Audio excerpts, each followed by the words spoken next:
Well, this is the last episode for the year realistically because this goes out, Rach, on the 23rd of December, Tuesday. Most people are going to be knocked off. Do you like how I always press record before I tell you guys that I'm hitting record and just start my intro? Mate, we've been around the world long enough, haven't we, Rach? And last episode of the year, officially, really, because next week is that window between Christmas and New Year where you don't really know what day it is, you don't know what's up. So we're going to have some fun today, guys. So much fun. Let's do this. Are you ready? Yeah, I'm so pumped. Are you ready? Were you on time today, John? I was, and so was Rachel. We've been sitting here for quite some time. Was there anyone else that wasn't?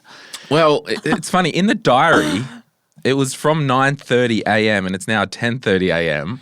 Yeah. To be honest, I was in bed an hour ago. So you took the word from and said, well, it's any time from 9:30. Yeah, but I was really awoken by my phone ringing from Ryan saying, "Where are you?" Thanks, Ryan, for waking him up at 9:30 in the morning on a Wednesday. You look well rested. I feel it. Let me tell you. But we can go into that reason because I'm taking people on a journey with my life as per. But the first thing we're going to look at today is a question. Rach, do you want to read that question? Yes. Well, Red Squirrel 4626 says, "Hi everyone, hoping for some advice on upgrading PPOR next year. We have to sell our current place, first home, it's a townhouse, to buy the next one. Looks like bridging isn't an option and we would like to avoid renting. What is the best approach for selling and buying at the same time? We have been chatting to some agents and get a sense of our potential sale price, and we've received some advice around leasebacks or putting offers in subject to sale. Do these approaches work, or are they unappealing in reality?" I mean, I'll hand it over to John Pidgeon and Rach Kroon to talk about this because they've got the YouTube show This Is Property, which is also a podcast. Is bridging dead? I don't know if I would ever do it. But people still do a lot of bridging. Right. Like my personal thoughts are bridging can be a bit scary, but people do it all the time. Yeah. Yeah, I don't like it.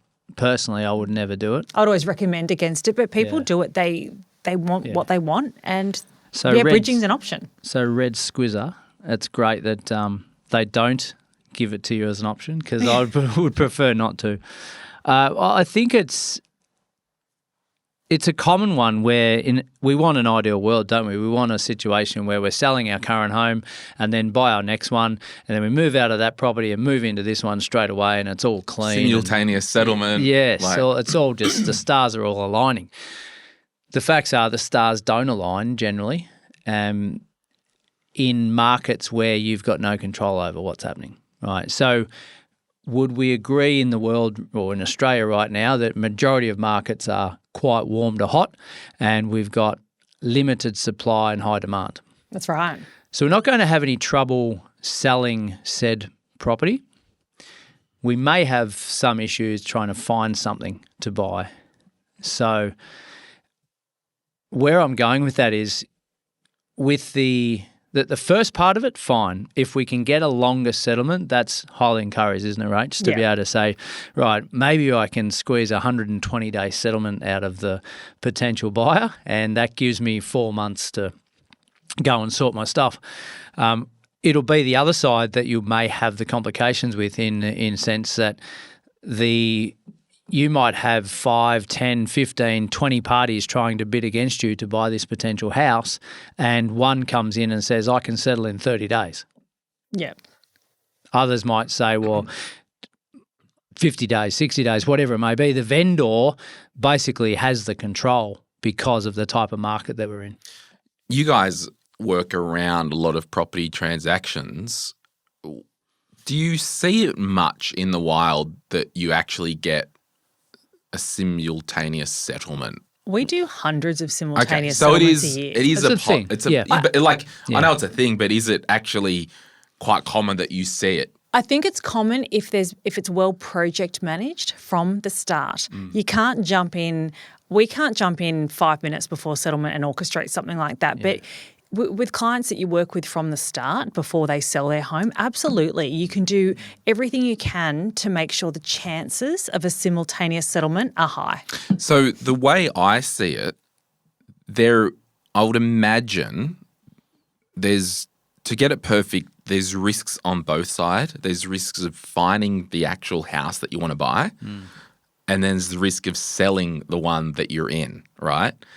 Now, in a market where things are hot and things are moving, the selling risk is probably quite low. So do we make sure, because what they say hoping for some upgrading the PPOR next year.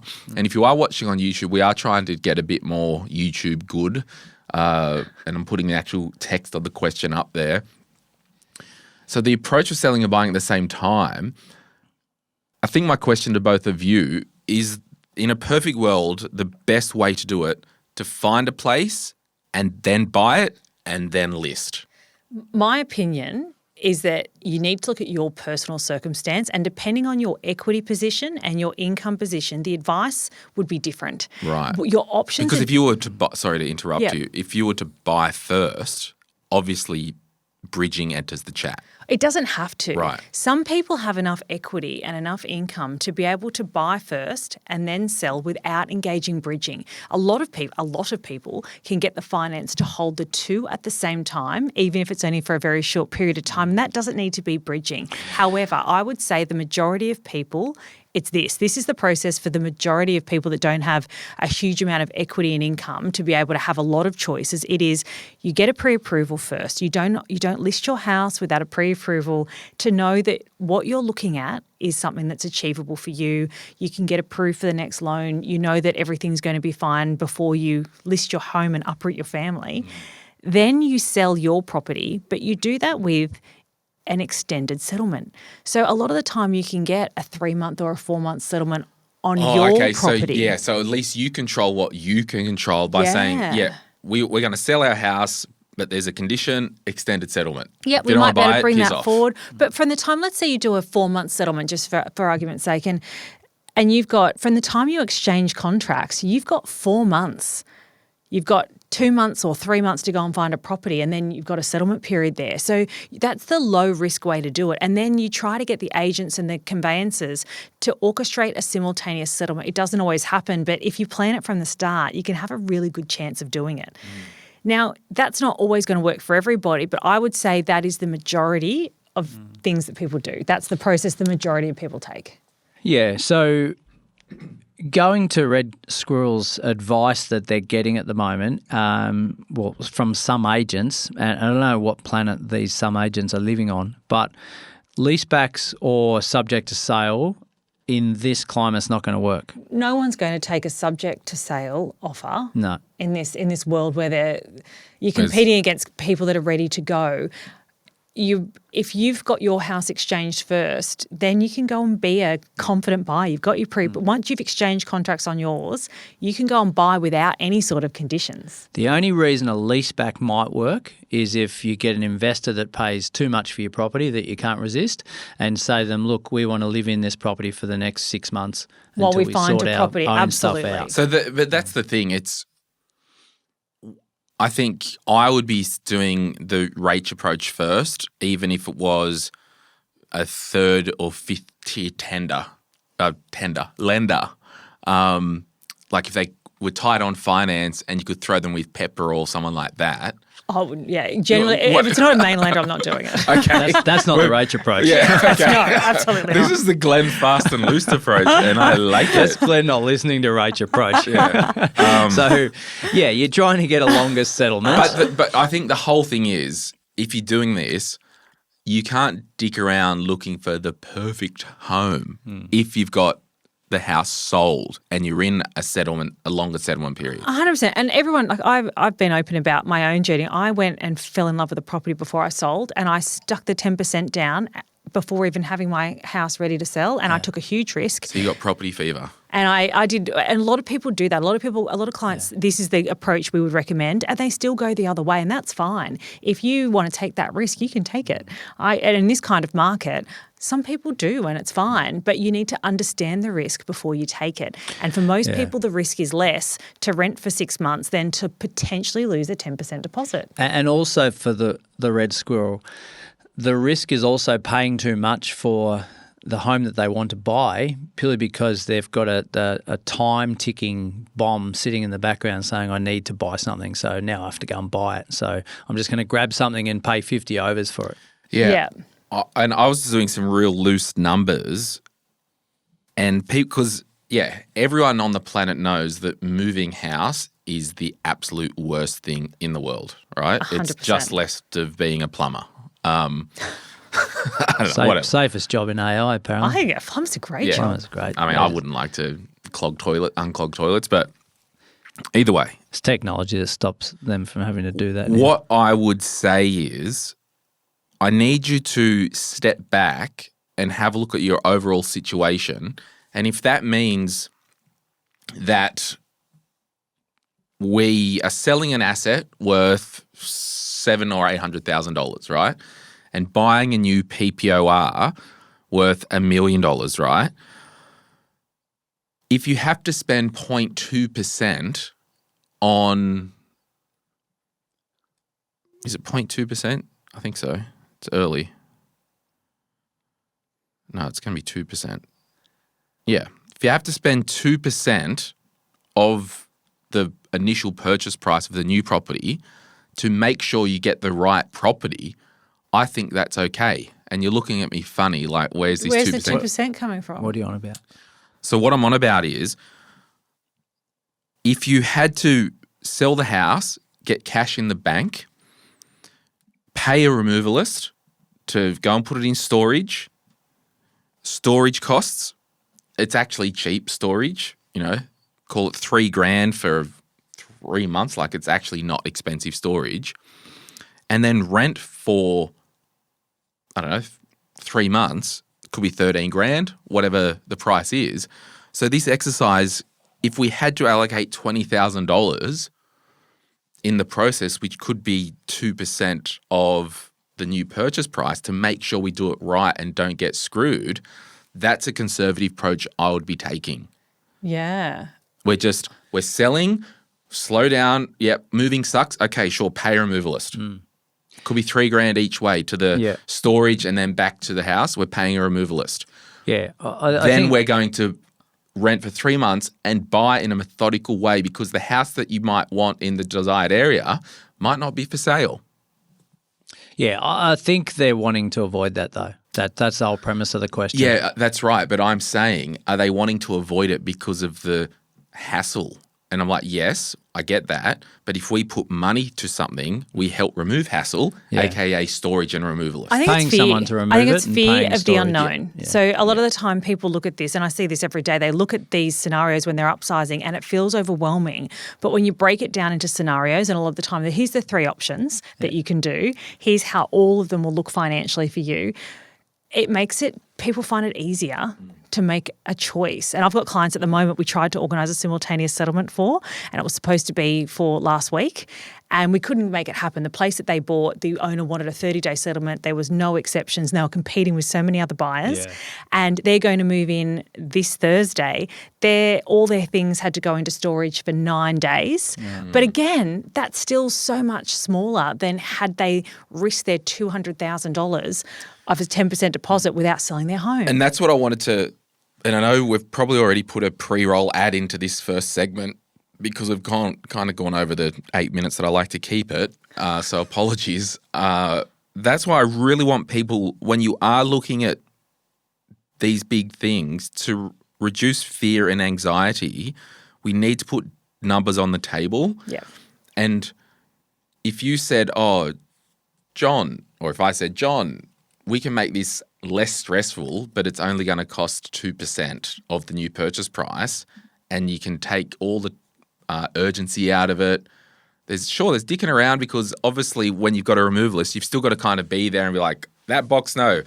that's a fridge. That doesn't belong in the first bedroom. Like, you kind of got to be present, but we can actually go, yeah, we think it's worth spending 20 grand, a bit of disruption over 3 months to make sure the house that we're buying, that we're going to live in for the next 10 years, is the right fit. Because in 4 years' time, when we're in that house, we can look back and go, we love this. We're so happy that we did rent and camp for 2 or 3 months.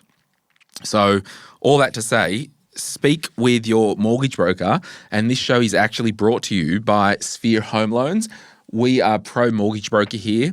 We're so pro in terms of mortgage broker that we've now got a YouTube slide that I've put up with, this is brought to you by Sphere Home Loans. But not only, and I thank Rachel and your team for this year, and you've probably helped hundreds of, maybe even thousands of calls with listeners. We have. I would say we obviously promote Sphere Home Loans here, and we obviously will send people to Sphere Home Loans or mortgage brokers that are on our kind of panel of trusted people that I don't think are people that are screwing people. But if you've got a mortgage broker and you haven't reviewed your mortgage, go back to your mortgage broker. Yeah. We are just pro professional help, from financial advice to mortgage brokers. And we just think from a business point of view, while yes, it'd be awesome for Sphere Home Loans to get every client in Australia, there's enough work for everyone. And we know a lot of other mortgage brokers who listen to this podcast, and we know a lot of mortgage brokers. Sorry, Rach, this is more of an ad for mortgage broking as an industry. Yeah, and I speak to other brokers on your panel, and they're all awesome. Yeah, but even if you're not on our panel and you listen, you're awesome, and we will never take a client from you if you've got an active client relationship. Rach will always send people back to their broker if there is work to be done. So thank you for your service this year, mortgage brokers in Australia, well done, because the numbers are only increasing. We're probably at 74% of Aussies are now using 76%? 76, yeah, it goes up, yeah. So they are a fixture in this day and age. But yeah, this year, thank you so much to Sphere Home Loans. And if you do listen to this show and you haven't got a mortgage broker, or you want a mortgage, or you want to do some scenarios, I just ask if you can go to Sphere Home Loans in the first instance and keep it in the family, keep it in our ecosystem, because that's what it's all about, isn't it, Johnson? It is indeed. You've got to be dialed in. All right, let's get into it right now. Before we get into it, this show is general advice only, and I've got a license to provide that advice. Full details can be found in the show notes. I'm a former financial advisor. Now I do the Money, Money, Money podcast. If you're a regular here, we call it M3, and we do a podcast called Retire Right. I've got a book, The Quick Start Guide to Investing, is available wherever good books are sold. There's a link in the show notes if you want to turn up your investing to 11, or if you're just getting started. Let's get into it. Thank you so much for being here today. Okay, before we get on to the next kind of question that we're going to chat about today, peeps, the start of a new year, it is often a time to reflect. And after we record this episode today, we will be recording an episode for January, so in a couple of weeks' time. And we are going to be talking about goal setting, and we actually haven't planned the episode yet. I was going to do that, but I was sleeping this morning. Rach and John and myself, we're going to talk to people of how we have personally achieved goals and some other best practices. John was telling me something about Strava or something the other day, and then I hung up on him because I had another call come through. However, so we'll get that. But in the interim, if you want a resource that you can use, last year I did the Glen James Reset, and that's a free online course. And it's basically, I'll go through a series of online videos, how to press reset in your life, how to distill goals, how to set goals, and it's just an extra tool that people might need. So yeah, the Glen James Reset, it's a free online course. We'll put a link in the show notes, and we'll change the year that says 2026 is your year. And of course, the Quick Start Guide to Investing, if you are new in our world, this book this year won 2025 overall winner at the Australian Business Book Awards and the Personal Finance Book of the Year. Good stuff. Snaps. This screen's really handy for someone who hasn't done their homework. You can read off it, and it's a live doc, isn't it? Yeah, well, we've got a preview screen in the studio that no one sees when they're watching, but we see here. Now, the next question we're going to get to, and I do apologise if I can't recall stuff as fast today, because one of the reasons my sleep was so messed up is I'm weaning off the antidepressants, because I want to myself go into the next year with a clear slate and see if I can change some things. So, which is courageous in itself. It is. Reset. Oh, mate, it's wild. Like, I get a bit jittery at the moment, and it's hard to, it's weird, just the side effects of withdrawal symptoms. Now, let's talk about seeking views on moving from managed funds to ETFs for long-term investing. Now, this question was in our Facebook group, and I might get John to read this. Damn. Well, you were just saying how much you love this screen here. I do love the screen. So this is an anonymous question. Thanks, Anonymous, for your apricot. For your in-depth question. And if you do want to join the Facebook group, just put that you heard us chat on episode 851, so we know you're not spam. So we're looking for some thoughts from the group. Ages 30 female, 33 male. We received a statement of advice from a financial advisor in 2021, cost approximately 5.5 jiggers. They helped with insurance, super, and set up managed fund via net wealth. We didn't proceed with ongoing advice due to a $440 per month fee. Current position, 2 investment properties, PPOR fully paid off, that's principal place of residence, approximately 150 cash, 1,000 that is, approximately 45,000 managed fund, approximately 500 vested company shares worth approximately US 160K, very concentrated and underperforming. We have a baby on the way, congratulations, so flexibility is important. We're considering selling the managed fund and a portion of employee shares and reinvesting into low-cost ETFs. For first-time players, that's exchange-traded funds, Glenn. Look out, Johnson. The managed fund requires $1,000 per month, which isn't ideal during maternity leave. With ETFs, we prefer investing quarterly or when we've built up cash. Our focus is long-term wealth and passive income from property and dividends. I'm conscious of fees and lean towards time in the market rather than trying to beat it. Well done. Our advisor strongly preferred managed funds, but I'm struggling to justify the higher fees. Keen to hear thoughts on moving from managed funds to ETFs with property and a passive income focus. Thanks. Well, John, do you guys have any thoughts? Because I actually asked the questioner what was the portfolio, and I'll just get that up. While you get that up, can I just say how fantastic it is to be in this financial position at 30 and 33? Yes. It's outstanding. It is. Oh, they've crushed it. They're dialed in. I'm neither here nor there with the sort of where we're heading with this. It's probably more in your wheelhouse, Glenn. But I feel when reading this, there's a focus on the fees. Which yes, it's a consideration, but I don't think it should stop us from making major decisions for the long term. Okay, so while you guys were talking, I pulled up the portfolio that they said in the Facebook group. A couple of things here.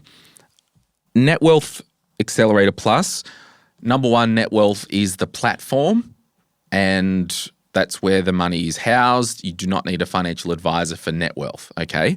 That's number one.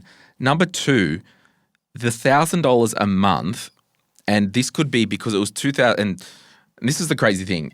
2 people in their 30s have accrued this much cash, 150K cash. They've got stock options.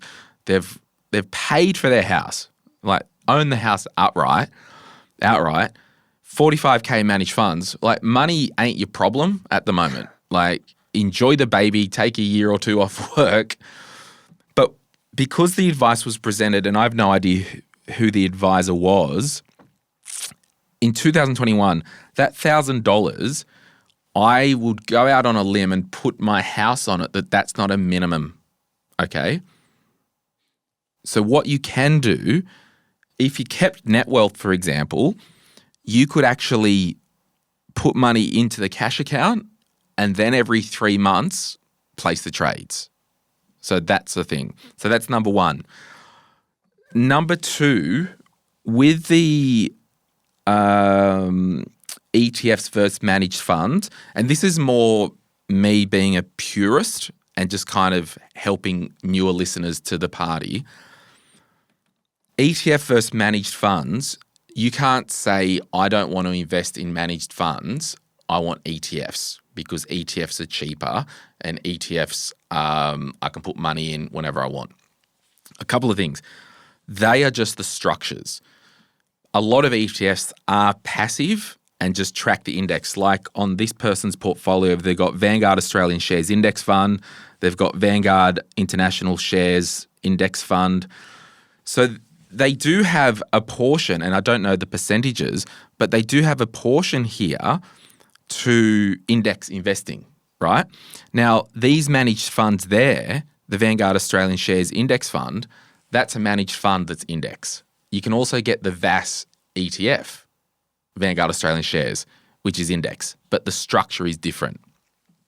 So I'm just going to read some of the equity holdings. The Bally Gifford Long-Term Global Growth Class A, Benelong X20 Australian Equities Funds, Fidelity Australian Equities Funds, Franklin Global Growth Fund, Hyperion Australian Growth Companies Fund, Magellan Global Fund, Pengana Global Small Companies Fund, and Vanguard Australian Shares Index Fund. So this portfolio, it's actually not a terrible portfolio, and some of these funds in there, they're quite good funds. And remember, fees aren't everything, because you can pay more and get a better outcome. And I'll speak in, John, look at me, just so you can get me. You can pay a buyer's advocate. Look at me. Look at me. You can pay a buyer's advocate, which is expensive, but get a better outcome with a property if you didn't spend that money. Yeah, it's a mindset thing. So it is a mindset thing. So the issue that I've got here isn't we want to move from managed funds to ETFs. I think the situation here is potentially the goals have changed, and they obviously have. We've now got a child on the way, and it's not 2021 anymore. I would probably also suggest that, you know, based on their overall net worth, so they own a home outright, they've got 240K AUD in US stock company options that are vested. They've got 150K cash. They've got 2 investment properties. They must be in IT, because people in IT are really like down to the numbers. For them not to want to spend $5,000 a year on ongoing advice, it's a bit wild. Now, they didn't need to spend the $5,000 a year, and they clearly haven't, and they've done quite well. But part of that advice, and again, might be more of an advertising for ongoing financial advice, part of that advice and $5,000 a year, mind you, a lot of that would have been tax deductible anyway, and based on their tax rates, it would have been probably 50% marginal tax rate. Yeah, I don't know what the balance was back then, but when you look at that as a percentage now, it's quite small, isn't it? Yeah, so I think there's only 45K managed fund, like 45K in that portfolio. If they had, and again, I don't know, all I know is what everyone can see on the screen here. Right? Yeah. This is all public knowledge in the Facebook group. All I know is if there was an ongoing advice relationship, potentially that 150K cash might have been deployed and got a higher return throughout the year. And I will get back to their question, because I'm just taking some liberties here now just to chat about a bit of a live case study. And throughout the year, so I would go out on a limb to say that Magellan Global Fund probably in this advice business's portfolio has been replaced, because there might only be 10% to that. like the Benelong X20 Australian Equity Fund, that's a good fund. Pengana, like small caps, like the small caps fund, I would rather do active small caps than index anyway, because you need a fund manager to get in there and actually go, that's a small company, yet we'll actively put money in there. So I think to go to the question, our focus is long-term wealth and passive income from property and dividends. I'm conscious of fees and lean towards time in the market rather than trying to beat it. Our advisor strongly preferred managed funds, but I'm struggling to justify the higher fees. Why would they choose managed funds generally? Because they're actually, these type of portfolios, the funds that they choose actually outperform the market. Right. Can I ask a question? Why would they consider selling the managed funds at all? I just don't understand. Well, I think it's potentially a housekeeping thing. We've got 45K in managed funds, I think, because that's what they said, approximately 45K managed fund. I'm assuming there that says 45K in that whole portfolio. Now, I would also say potentially that portfolio was set up on the proviso that money is kept added to it. Like that's a big portfolio for only 45K. But that $1,000 a month is categorically, it's got to be untrue because anyway, lots going on. And this is half the problem with, if you're going to an advisor and you're getting a portfolio like this set up, you really do want to benefit and lean into the ongoing advice because over time that they will rebalance that portfolio and there could be a change. And I dare say as well, our focus is long-term wealth and passive income from property and dividends. I mean, I don't know the percentages, but it's pretty heavy Aussie dividend portfolio, that one, because you've got Australian Equities Fund, Fidelity Australian Equities Fund, you've got a high growth. I don't know. I guess we're here now, but this is if there is only 45 grand in this portfolio, sure, there's going to be a tax event, and there's some other comments there from the Facebook group. I would watch out for capital gains tax, but the regular contribution should be able to be stopped. Someone also said how much in super. They've both got 130 and 180K in their super. So this is actually a very small portion of their entire net worth, given they've got 2 investment properties and a house paid off. I'm almost thinking why it's a housekeeping exercise, but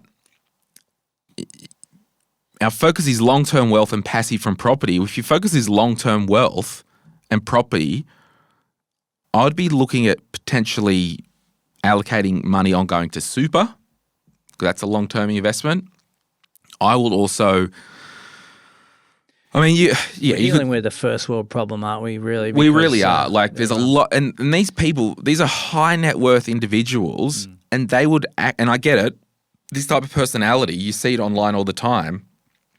They want advice, but they also want to do it themselves. Yeah, and you've kind of got to be all in on this because an ongoing advice relationship really would have, I guess, got to the point where we weren't posting this now because it would have been sold throughout the year. Oh, what's going on? Well, we're thinking about starting a family.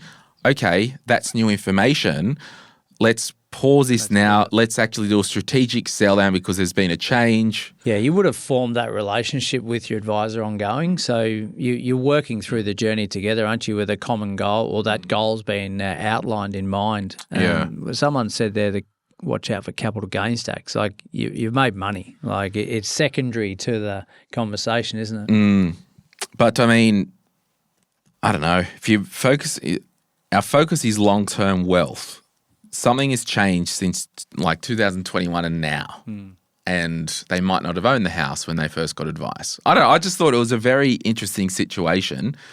Like there's a lot of times where I would shat on advice, but just seeing that portfolio, I've got a portfolio that's similar to that. Yeah. There's nothing inherently wrong with that. Managed funds, yes, they are active and you do want some active exposure. But and the problem is, you've got to make sure when you have a portfolio like this that every quarter that it's rebalanced. I don't know if there's a rule set up in net wealth that it gets rebalanced. You want to make sure that, you know, when Hamish left Magellan, he was the guy who started that. You know, my money left Magellan when Hamish left Magellan. Like, that was kind of my vibe.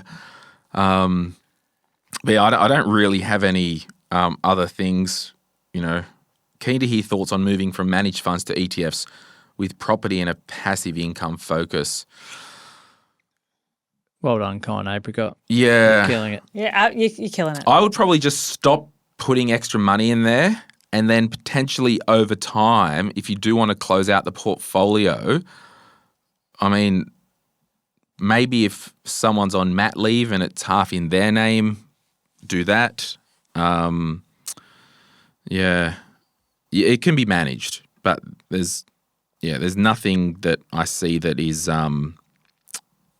mission critical crazy, because we're talking about, oh, here we go. They said, but it doesn't align with our strategy of long-term buy and hold to eventually live off the dividends income. But that portfolio, long-term buy and hold strategy, that would be it. Rather than having to sell down and access capital, hence why we're wanting to sell down the portfolio and move to ETFs as LICs that generate that income. We'll invest dividends until closer to retirement is the plan. Thoughts? And this was just something that I saw. You're only 30. Like, what are we doing here? If I'm 30, I'm not selling and moving to dividend income portfolio today. Well, it depends when they want to retire. If you've been high performer, there's two high performers. They're never going to retire. Do you know what's happening here? Their life's changing because they're having a baby, and they're freaking out. They're going, "Wow, what can we keep doing this?" I just wouldn't be selling anything in this mindset when I'm about to plan a new family. I'd be keeping everything. Yeah, that's a worldwide statement with experience right there. Well, I think, you're right. These are high-performing, 30 years old, 2 investment properties, own their house. Oh, we want to build long-term wealth and live off the income. It's already here. We're not, like, you're done. You are done. Game over. You need to, honestly, go for growth still. And okay, you want to go there? If you look at all type of financial strategies, and you'll get this because you're a property guy, in the current climate in Australia, you don't want the income now for tax. You want to go growth now and sell later because and these are smart people and sometimes when we're that smart and dialed in, we can't see the forest for the trees. You'd probably do better with tax and your overall wealth to not have dividends now and go for growth, and later on down the track, chisel away. I mean, I know it's showbiz, but they got 30 years to just consistently chip away at this. So it's like... Yeah. And even if they're like, we want to retire when we're 50, it's got 20 years. Yeah. All right. Well, that was worth what they paid for it. We'll be back right after this. If you're after personal financial advice, don't get it from a podcast. But if you want guidance tailored to your situation, head to moneypodcast.com.au and click Get Help. We'll connect you with one of our trusted professionals, financial advisors and mortgage brokers, who work with people right across Australia. No matter where you are, they can help. Now, before we get back to the show, a quick reminder to protect your financial life. That means having income protection sorted. It means having death cover if there's any debt or dependents relying on you. It means getting your personal insurance in order. Most people insure their car, they insure their house, but what about themselves? Sky Wealth, who support this podcast, are specialist financial advisors who can help you get the right cover in place. Their advice is often more comprehensive and better value than going direct through your super. Book a complimentary 15-minute chat at sky.com.au. That's skye.com.au, and they'll point you in the right direction. Okay, we are back. The communist segment of the week. We asked people in Face Vegas. What did we ask them? John? What's something you didn't realise was so expensive until you became an adult? Living. Toddy says divorce. Yes. Yes, Todd. That's costly. Elise says existing. Michael, insurance and ginger. Ginger's expensive. Is it? Yeah. Never bought it in my life. Julia, top contributor, Julia. Landscaping, absolute joke how much it costs to get down some fencing, dirt and a lawn. As a kid, I had no appreciation for a nice garden, all the work and cost that goes into maintaining it. Yeah, I agree. I think it's a bit of no one else wants to do it, so they charge a premium. Yeah. Rick says education. Linda, cheese. Todd, beer. Yeah, they're both going up, not down. Jess, plumbing. Plumbers, they dollar bills falling out of their pocket after What's the Glenn Rome? just What's the ribbed them. quote with plumbers in Rome? There's a quote about plumbers in Rome. I'll look at that later. Alana says vet bills. Did you know there are dog dermatologists? Because I didn't. Yes, I did, Alana. Yeah, she's right there. The old vet or dog ownership can cost you a little. Tom says cars and everything that come with them, insurance, rego, servicing, petrol prices are stupid but necessary. Car loan the last car broke down. If public transport serviced every location I needed to be, I would get rid of my car in a second. I'm not a car person if you can't tell. Well, tell that my 16-year-old who caught an hour 50 bus to go 20 minutes yesterday. Why? I just go stop everywhere and go around every Where were nook they and going cranny. from? Where were they going? He'll hate this, but he was going to see his girlfriend. Yeah. He doesn't listen, so it doesn't matter. Nah. What suburb is she? Way down south, and he was trying to get to the train station, and all stops to the train station. Oh, far out. How old is he? 16. Oh, he needs his peas, doesn't Mum he? and Dad work. Can't we just drop But him if there? he's now I would hypothesise getting a train to Woi Woi region, from Tuggerah or Arimba, that is the things we do for love, am I right? Absolutely. All right, there's housing, holidays. Look, everything's expensive, whatever. Let's go to the next question. But thank you, everyone, for always playing along at home in the communist section of the week. Now, we have this next question, which I'll get up on the screen. And this is more, I think, philosophical in terms of, what will we do? And we'll read it right now. Hi all, looking for genuine level-headed opinions from people who have tried to get a bit ahead, to get ahead differently. Sorry. Okay. Do you want me to read it? Yeah. Yeah, right. I'm not functioning. Looking for genuine, level-headed opinions from people who've tried to get ahead a bit differently. We've recently moved into Queensland and are currently living full-time in a caravan with 2 young kids.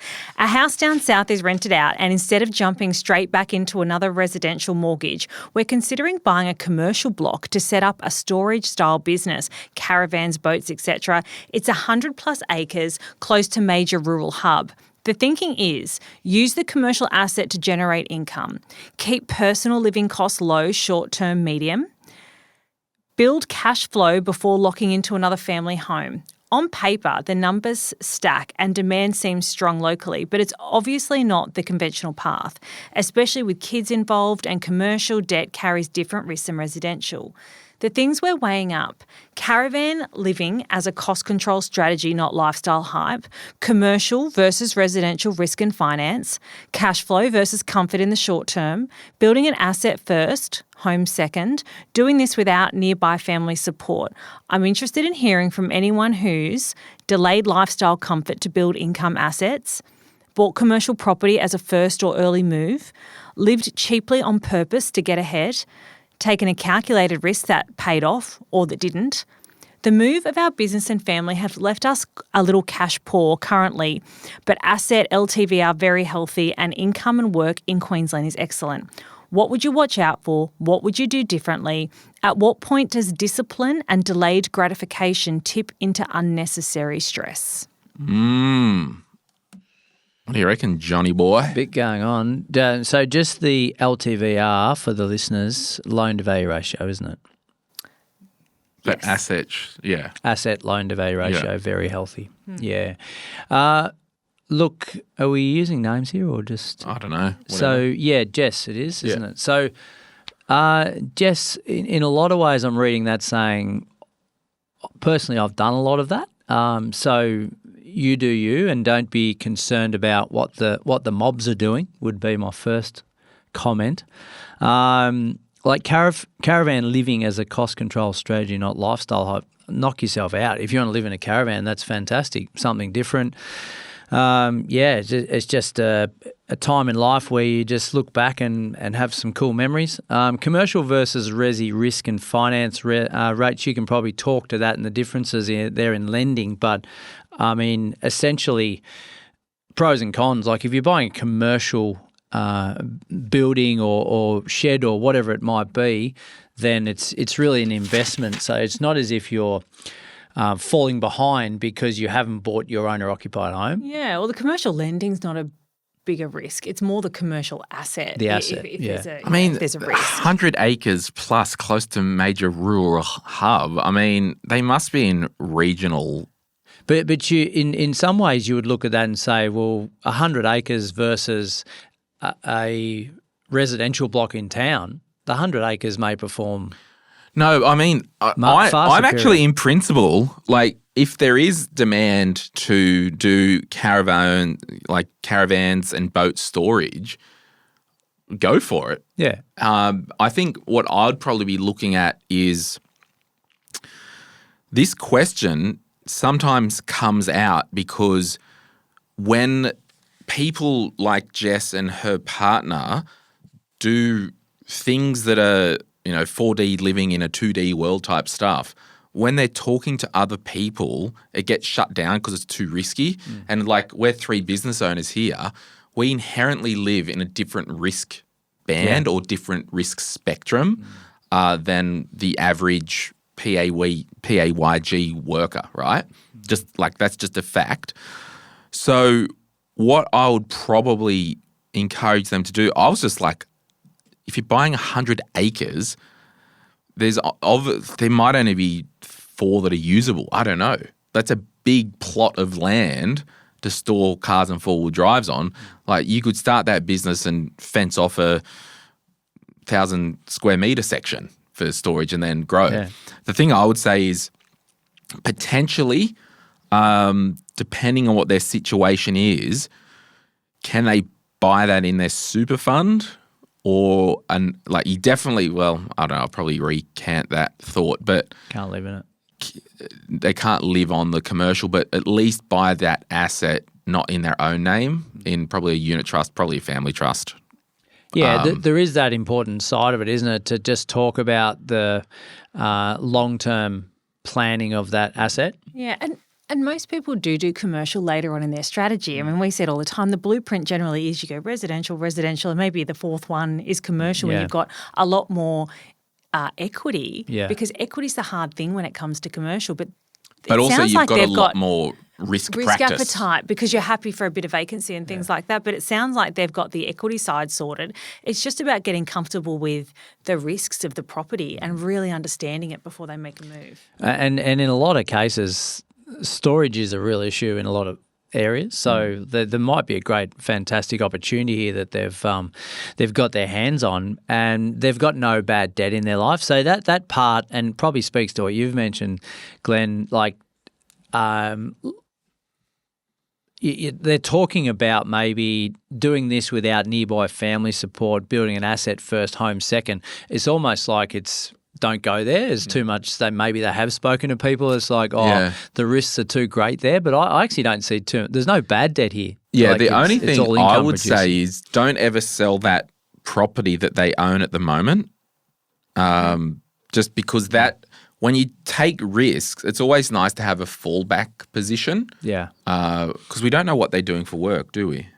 No, I think they've come from Victoria, didn't they? So it's south. And they said there's plenty of work, so obviously it's not something they see as an issue. Yeah. So my question, delayed lifestyle comfort to build income assets, anyone who ever wants to get ahead will do that. And that could be from we buy $10,000 cars with cash and not have car loans, and we pump our mortgage or investment property or equity portfolio. You have sacrificed some comfort to build income. So that's normal. Bought commercial as a first or early move. Yeah, to Rachel's point, you'd usually roll up into commercial, but this is probably their second property. And you'd almost see this as a business opportunity. I'm seeing it more of a business. Yeah. But, can you lease the land and put an option to buy? I'll try and do that first maybe. Lease the land with an option to buy it, because if you build the business and it's humming along, then buy the land. Yeah. Because ordinarily, and I think you're right, this is more of a business question, you don't really want to, when you start a business, the business isn't the factory that you buy, the block of land, every new tradie wants a brand new car. That's not the business. So can there be a scenario, talk to the lawyers and go, yep, we want to lease this 100-acre block. We want a 2-year lease and we want an option to buy in 2 years, because that just removes a heap of risk. And if they can build the business up within 2 years, heck yes, we'll buy the bitch. Yeah, or they just go right in and just get this thing done and adjust the 50 acres and use the other 50 for storage or whatever. I don't know. Either way, we don't know if it's we don't know if it's a $2 million 100-acre or a 200,000 100. Depends how far you are from there. But yeah, I think I just wanted to flag that anyone who's done anything that is beyond normal will get a normal result, and that will get a beyond normal result. And that beyond normal result could be beyond normal really good or beyond normal not so good. And that's with the whole risk spectrum. And that's why if we need to look at minimizing risks, maybe the lease is a thing. But yeah, I'm all for it.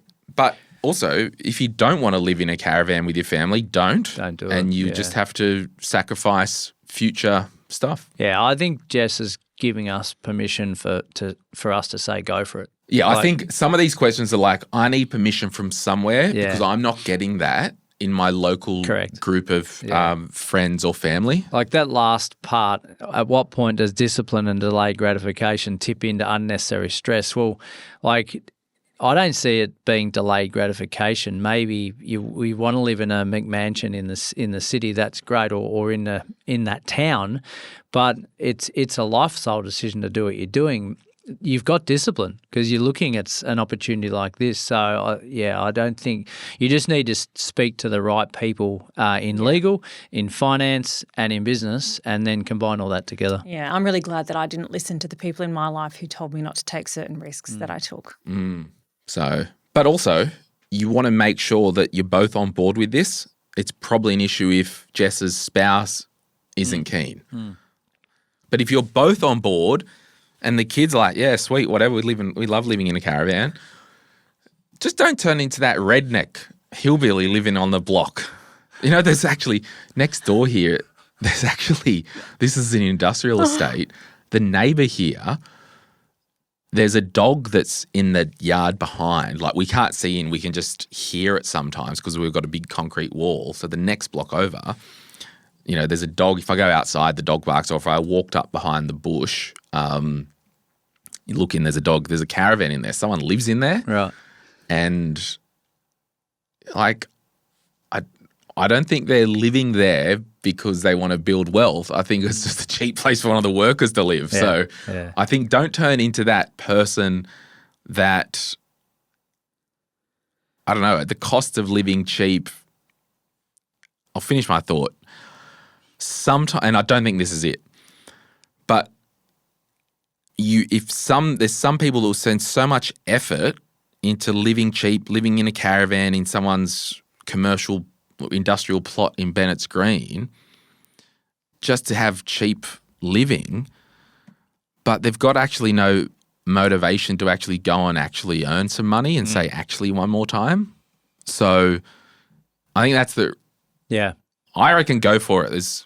What can go wrong? Well, in finishing on that, like the numbers stack up according to Jess, so that's great. You've put some thought into it. And look at it as the repayments are your mortgage. Right? So you've got to live somewhere. And your commercial debt is your mortgage that's tax deductible at the minute because you're creating income out of it. So Yeah, I always find it harder to get out of certain properties though as well. So you really have to look at not just the risk while you're in it, but the risk in getting out of it. What's the potential to sell if you need to get out? Because that's the difference with commercial and residential property as well. Yes. Love it. Well, we'll leave it there. Have a good Christmas, everyone. Yeah. What are you guys doing for Christmas? Staycation. Yeah. Victoria, family down there. So are you going late this year?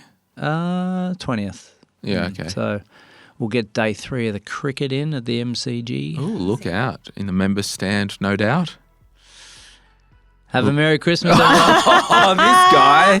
Oh, my gosh. Well, thank you so much for all your support this year, and thanks for listening throughout the break, particularly on this main channel. I don't know what they're doing over on the property show, but we're not really running.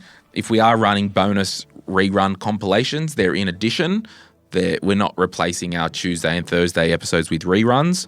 I think people who listen to this podcast deserve better. Oh, no, we're going to reruns. Well, it's just not any old rerun. It's your best for the year, right? Okay, as rated by you, the folk. Love it. Appreciate your support. All right, well, This is property. Yeah, hanging in there. All right, friends. Thank you so much, both of you. We'll see you soon. Bye. Bye.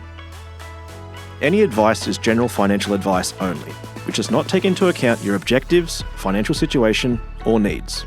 Because of that, you should consider if the advice is appropriate to you and your needs before acting on the information. If you do choose to buy a financial product, read the Product Disclosure Statement, PDS, and Target Market Determination, TMD, and obtain appropriate financial advice tailored to your needs. Simo Interactive Pty Ltd, the publisher of this podcast, and Glen James are authorised representatives of Money Sherpa Pty Ltd, which holds financial services license 451289.